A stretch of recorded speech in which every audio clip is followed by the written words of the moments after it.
तो यह आदमी वह बस बुरा है, जैसे वह एक मनोवैज्ञानिक है। मुझे आपको दिखाने दें। अब इस मनोवैज्ञानिक का नाम बेंजामिन है। वह 22 साल का है। वह एक कॉलेज छात्र है। वह इंग्लैंड में रहता है और एक दिन यह बूढ़ा लेखक उसकी विश्वविद्यालय में एक अतिथि व्याख्यान देने आता है। उसका नाम पीटर है।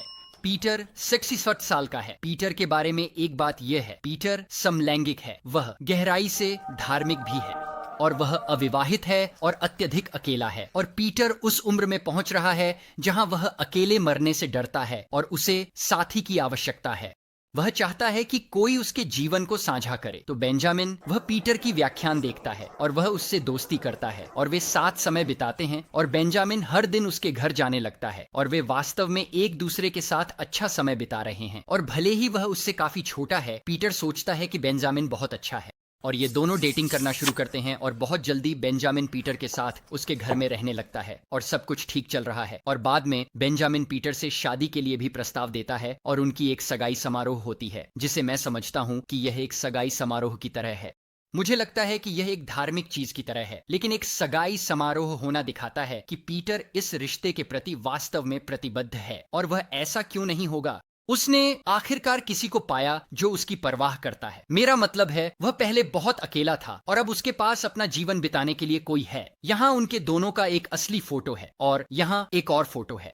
और मुझे कहना होगा, वे एक साथ वास्तव में खुश लगते हैं। मेरा मतलब है, वे हर हफ्ते एक साथ चर्च भी जाते हैं और बेंजामिन एक चर्च वार्डन बन जाता है। वास्तव में पीटर इस रिश्ते के प्रति इतना गंभीर है कि वह अपनी वसीयत में बेंजामिन को शामिल करने के लिए बदलाव करता है।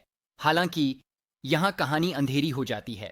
याद है, मैंने कहा था कि बेंजामिन एक मनोविज्ञान है। खैर, वह वास्तव में पीटर से प्यार नहीं करता। बेंजामिन पीटर को एक आसान लक्ष्य के रूप में देखता है। एक अकेला भोला बूढ़ा आदमी जो उससे प्यार करता है। एक ऐसा आदमी जो बेंजामिन द्वारा कही गई किसी भी बात पर विश्वास करेगा, क्योंकि वह साथी के लिए इतना डेस्परेट है। और अब जब बेंजामिन ने पीटर को अपनी वसीयत में शामिल कर लिया है, वह पीटर को हमेशा के लिए खत्म करने की योजना बनाता है। और पहले वह पीटर को यह सोचने पर मजबूर करता है कि वह पागल हो रहा है। वह घर के चारों ओर से रोजमर्रा की चीजें ले जाता है और उन्हें छिपा देता है। वह तस्वीरों को अलग अलग जगहों पर भी हिलाता है और पीटर के फोन से संपर्कों को चुपचाप हटा देता है। इसलिए पीटर सोचने लगता है कि उसकी याददाश्त खराब हो गई है। और पीटर कहता है, क्या हो रहा है? क्या मैं पागल हूं?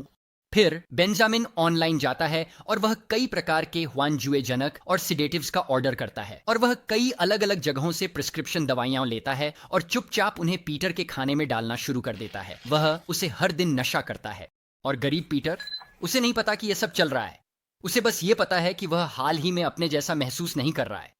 और वह दवाओं पर प्रतिक्रिया देना शुरू कर देता है और वह हमेशा भ्रमित हो रहा है और अपने शब्दों को गड़बड़ कर रहा है और हुन देख रहा है। इसलिए वह पूरी तरह से अपने जैसा नहीं है। और जब वह अपने दोस्तों के पास जाता है तो उसके दोस्त कहते हैं, तू इतना अजीब क्यों बर्ताव कर रहा है भाई? और उसके दोस्त और उसके चारों ओर के सभी लोग सच में सोचते हैं कि वह अपना दिमाग खो रहा है और यह उसके लिए शर्मनाक है। जबकि बेंजामिन वह बस इस बात का आनंद ले रहा है कि उसकी योजना काम कर रही है। और वह इतना अजीब आदमी है कि वह पीटर के नशे में धुत और बड़बड़ाते हुए वीडियो रिकॉर्ड करेगा। यह पूरी स्थिति बहुत अजीब है, क्योंकि एक ओर मैं वास्तव में सक्षम होने का आदी था और यह सब महीनों तक चलता है। पीटर अजीब बर्ताव कर रहा है और लोग सोचते हैं कि वह धीरे धीरे पागल हो रहा है। और कोई भी यह नहीं सोचता कि बेंजामिन इसके पीछे है। जब तक एक सुबह पीटर की नौकरानी सामान्य रूप से आती है और वह घर में प्रवेश करती है और बम वहां सोफे पर वह उसे देखती है। पीटर वहां बेहोश बैठा है और उसके पास एक आधी भरी व्हिस्की की बोतल है। बेंजामिन ने स्पष्ट रूप से उसे नशा दिया था जब तक कि वह और कार्य नहीं कर सका। और फिर उसने किसी तरह उसे शराब से भर दिया और संभवतः उसने उसे एक तकिए से दम घुटने दिया। एक तकिए से उसे दम घुटने देना वास्तव में 100% निश्चित नहीं है, ये केवल अटकलें हैं। फिर भी शव परीक्षण करने वाला पीटर के शरीर की जांच करता है और मुझे लगता है कि उन्होंने वास्तव में अच्छा काम नहीं किया, क्योंकि उसकी मौत को शराब के नशे के कारण गलत तरीके से एक दुर्घटना माना गया, जैसे वह बहुत अधिक पीने से मर गया। और इसलिए बेंजामिन उसे पीटर की संपत्ति से अपना पैसा प्राप्त करने को मिलता है और उसे पैसे मिलते हैं और वह इस नए बैग का उपयोग करके अपने लिए एक छोटा अपार्टमेंट खरीदता है। योजना सफल। लेकिन वह अभी तक खत्म नहीं हुआ है। अभी भी और अधिक बुजुर्ग लोगों को धोखा देने हैं और वास्तव में उसने पहले ही अपने अगले शिकार का चयन कर लिया है। यह महिला एन, और एन केवल पीटर के रहने वाले स्थान से कुछ घर नीचे रहती है। और एन 21 वर्ष की है और वह बहुत धार्मिक है। वह अविवाहित हैं, कोई बच्चे नहीं हैं, और सबसे महत्वपूर्ण बात, पीटर की तरह एन अकेली हैं और वह वास्तव में किसी प्रकार की रोमांटिक साथी की चाह रखती हैं। तो बेंजामिन एन से मिलता है और वे दोस्त बन जाते हैं। और इस समय उसकी उम्र 24 है, तो उनके बीच एक बड़ा उम्र का अंतर है। फिर भी वह उसे वह सब कुछ बताता है जो वह सुनना चाहती है। वह उसे आकर्षित करता है और वे डेटिंग शुरू करते हैं। और वह उसे प्रेम पत्र और कविताएं लिखता है और बकवास, और वह बहुत आकर्षक है। और अंततः वे शारीरिक संबंध बनाना शुरू करते हैं। और बहुत जल्दी, अब जब बेंजामिन उसके साथ एक रिश्ते में है और वह उस पर भरोसा करती है, वह पैसे उधार लेने के लिए कहने लगता है। जैसे कि वह उसे 4,400 पाउंड देने के लिए मनाता है, क्योंकि मुझे लगता है कि वह अपने लिए एक कार खरीदने जा रहा है। फिर वह उसे 27,000 पाउंड या लगभग 36,000 अमेरिकी डॉलर देने के लिए मनाता है, क्योंकि वह उसे बताता है कि उसका भाई बीमार है और उसे वास्तव में उसके लिए एक किडनी डायलिसिस मशीन खरीदने की जरूरत है। स्पॉइलर अलर्ट, वह पैसे अपने भाई के लिए डायलिसिस मशीन खरीदने के लिए नहीं इस्तेमाल करता। वह इसे अपने लिए खर्च करता है, क्योंकि बेशक वह ऐसा ही करेगा।